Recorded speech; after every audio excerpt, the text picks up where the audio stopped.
Let's go. Yeah. Jingle bells, jingle all the way. Hello my friends, how y'all doing today? Welcome to another video everyone. It's Tony aka TTBurger, and Christmas season is upon us, as well as the end of the year is upon us as well. And to celebrate the end of the year, it's going to be another tradition here like we did last year by bringing you the worst and best games of the year 2022. We're going to start things off here with the worst games of 2022, the next video will be on the best games of 2022. Because it's the holiday season, we might as well recap here of what bad games we had and what good games we had here.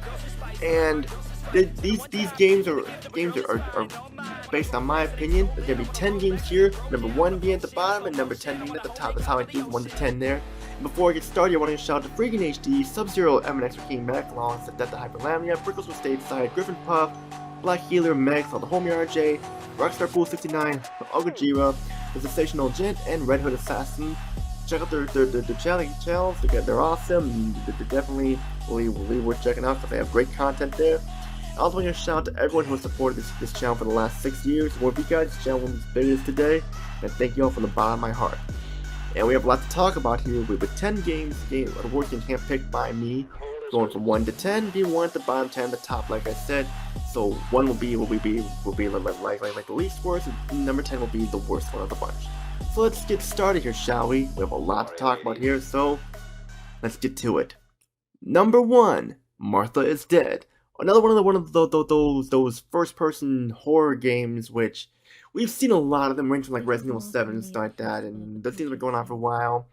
And at this point, I'm really getting sick of all these first-person horror games, stuff like that. Whatever happened to the traditional survival horror games, like how they had with Resident Evil and Silent Hill and all that stuff.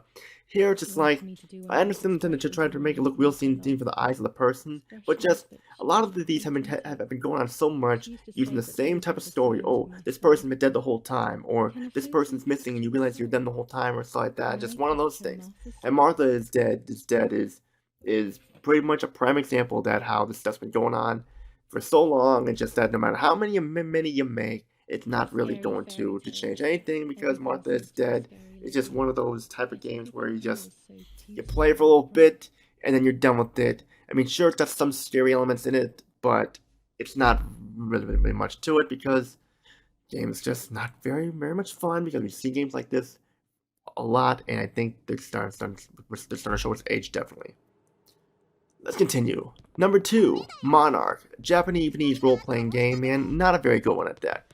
We were introduced to a lot of Japanese role-playing games like Crystar, the Atelier franchise, and Neptunia games, and Death and Request, and Mugen Souls and stuff, and more. But Monarch is just, it's one of those types where it's just, it's in this high school from the outside world by a barrier, by a mysterious mist that drives students crazy and mad, similar to what we saw in like Legend of the Gaia. And you pretty much play as a group of students who gains the ability to enter the other world with demons that must be defeated. And this stuff's we've seen this before. You know, like the characters aren't really even that interesting. And while they had people from Shin Megami Tensei involved with this, it's a very average game. The characters aren't even really that memorable. And, you know, no matter which version you get, it all looks and plays the same. So, I usually like Japanese role-playing games, but this one, not really a fun idea there, because it just wasn't really memorable or interesting to play. It's just the story's been done to death, and just, come on. It could have been better. Number 3, Resident Evil Reverse, a multiplayer, online-only Resident Evil game. Gee. Really, another one of these games? Didn't we learn from Operation Raccoon City and how bad that was? Or so? Even though it was multiplayer only and stuff, it still had us simpler and stuff. It was pretty bad. We haven't learned anything since then. What's the point of making an online multiplayer only game? Why don't they just make another Resident Evil game with characters like Jill and Rebecca and Claire in them and stuff? Instead, we get this, a multiplayer only online game that's just abysmal, average, and just isn't even whatever you call it. Just isn't much fun, because Resident Evil is known for survival horror, not online multiplayer with shooting people up and stuff. Should I go on? No? Well then, for those of you who respect it and know more about it, not much to say. Just a crappy online multiplayer game, and not even worth it. Number 4, the Calisto Protocol by the people who created Dead Space. Now, this was a game I was anticipating when it came out, but when I actually did try it at a friend's house, it was not very good. It was short, very difficult, and unbalanced difficulty, and just an uninspiring game that makes Dead Space 3 worth playing. This game, I'm not kidding, this game's worse than Dead Space 3, and that says a lot there. I mean, you have people who work on the Dead Space franchise, and this is what we get. And I was tempted to buy this game at first, but I wanted to try it at a friend's house first before I made a decision. Before I wasted my money on it. And I'm glad I didn't waste my money on it because it was just an awful game. Even if they fixed it up a little bit, it doesn't change my opinion because the game is just very short, uninspiring game, and not even that scary. Dead Space was scary. Dead Space 2 was somewhat scary. Dead Space 3 was not scary, but this game just takes the cake to not even trying to be scary at all. It's just it doesn't even try. This game was something I was either gonna love or hate, but good thing I tried it at friends before wasting my money because it's not very good at all in the end. Let's continue to the halfway point. Number 5, Call of Duty Modern Warfare 2 2022 version. Really? Another Call of Duty game? How many more of these are we gonna get? We already had Advanced Warfare and another Modern Warfare game, and all this shit and everything, and we gotta do a remake of Modern Warfare 2. I mean, how much more are they gonna keep pushing this shit out? I get it, it's popular, I get it's big, but nowadays, Call of Duty is just a cash cow. Whatever happened to like the World War II games, like Finest Star, Big Red One, and Call of Duty 3 was my favorite Call of Duty game, and the original Modern Warfare and World of War, those were all fun ones. Hell, I even recommend the original Modern Warfare 2 over this because at least that one did kind of feel like a game. Here it's just oi. Ay, just another bland Call of Duty multiplayer game. I mean, just probably I bet watch it's gonna be another Call of Duty game on the next worst games list of 2023. So be on the lookout for that there. But you know, I'm kind of tired of all this Call of Duty shit. Put a sock on the whole thing and end it. Okay, number 6, Saints Row 2022. A game that I was looking forward to because we never got the original Saints Row on the PS3 or PC. That was a 360 exclusive only. Now I was thinking, well, maybe they're gonna remake the game or make it just like the original game, but more fun. But it's not.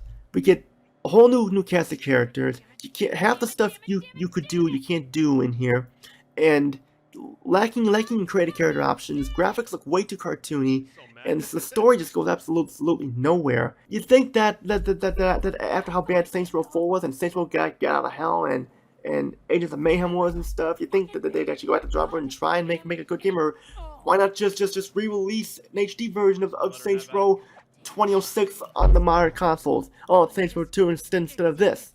That's what I was hoping to be, but instead we get this garbage. And I wondered to myself, will there ever be a HD remaster of Saints Row 2006? I don't like HD remasters, but that's something I would want because I don't have a 360 anymore, so I can't play it. Sure, the story was nothing special. You couldn't really create female characters and start that, and you were limited to what you could do. But at least there was continued story about how to start off and everything as the player. But here it's just, I don't get it. I don't get it at all. It's not as bad as Grand Theft Auto HD collection, but still pretty bad if you ask me. And I thought I was gonna like it, not so much.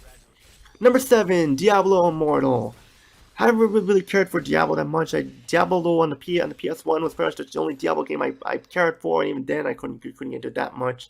But Diablo Immortal just doesn't really change my mind at all. I mean, after Diablo 3, how mediocre that was, in my opinion, I thought, give me a hit or miss, I don't know, but Diablo Immortal wasn't really the thing there, you know, and Diablo Immortal was just, I don't know, I can't really consider this game a good game at all. I mean, I know there's gonna be fans of Diablo who like it, but I was not one of them. I'm sorry, but Diablo Immortal just sucks ass.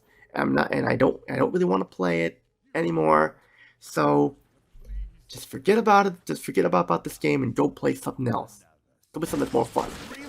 Number 8, The House of the Dead Remake. Now, those you know, I pretty much made my House of the Dead 3 and 4 reviews of they were great House of the Dead games. Didn't really play the other House of the Dead games or House of the Dead Project Overkill. But a remake for House of the Dead sounds kind of fun. But unfortunately, it's not the case. We have a game that's way too cartoony, way over the top, and just it puts blood before gameplay, it puts the gore factor before the gameplay, and we get this pile of junk. And I'm actually surprised. I mean, you think a remake would actually improve, but you know, it makes. I mean, the original was not really one of my favorite games of all time, but at least that game had carried effort into it. This just looks like a cash cow, and a bad one at that. And I can't see anybody really playing this game or picking it up because it's just not worth it. Because remakes are fine if they're done right. This was not done right. This was just a cash cow like a shoe with a House of Dead name on it with gore in it, and that's basically what it is. Next game, we're almost to the top here. Number 9, Crossfire X. Yeah, I know, Crossfire X.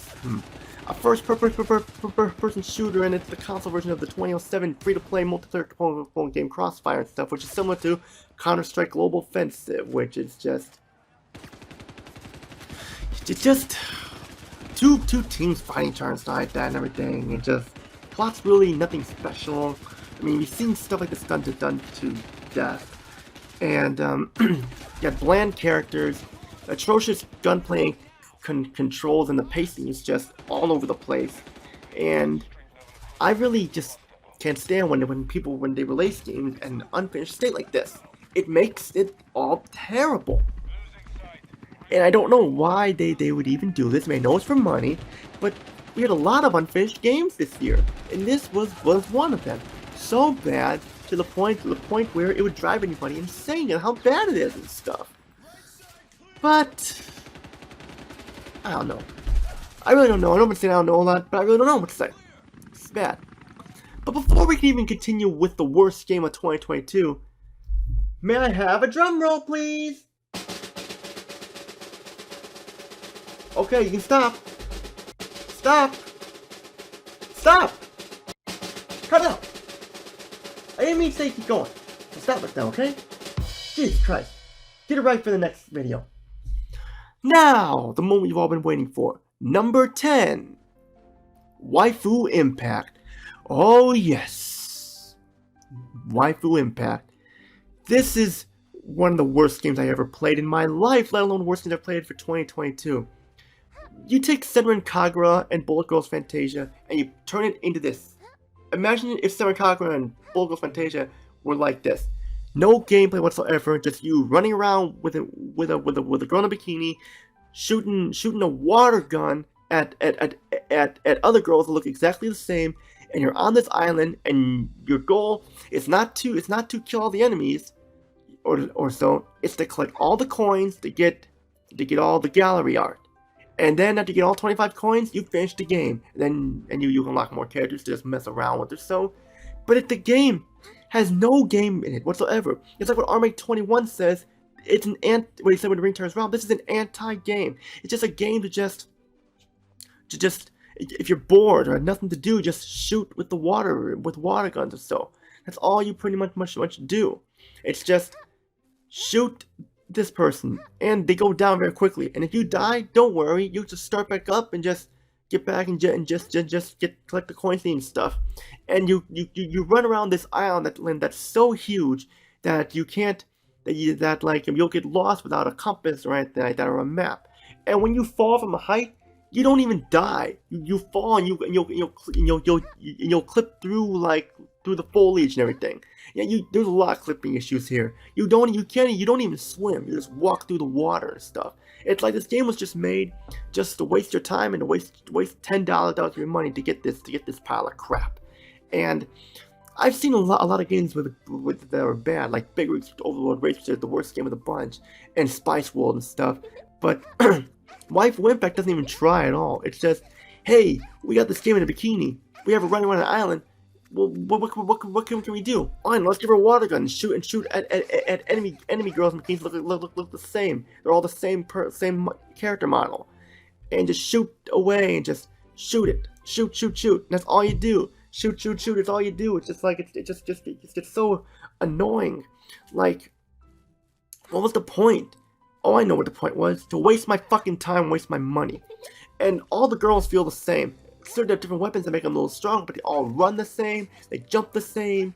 They don't even talk at all, except when you hear the grunts when they're jumping or something like that.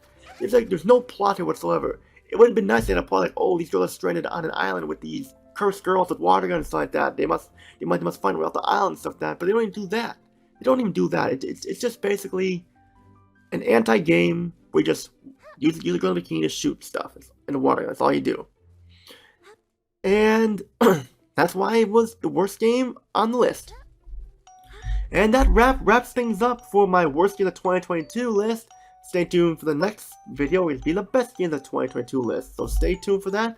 And I hope you're all having a happy holiday. Because we got some more videos coming for the end of the year. Find out what happens in the next video. This is Tony. Peace out. Have a great day. See you all in the next video. My best game of 2022. Take care, everybody. I ran into some trouble when I stole an SUV, but I'm trying to stay humble, so I'm praying on my knees, cause I'm begging Santa.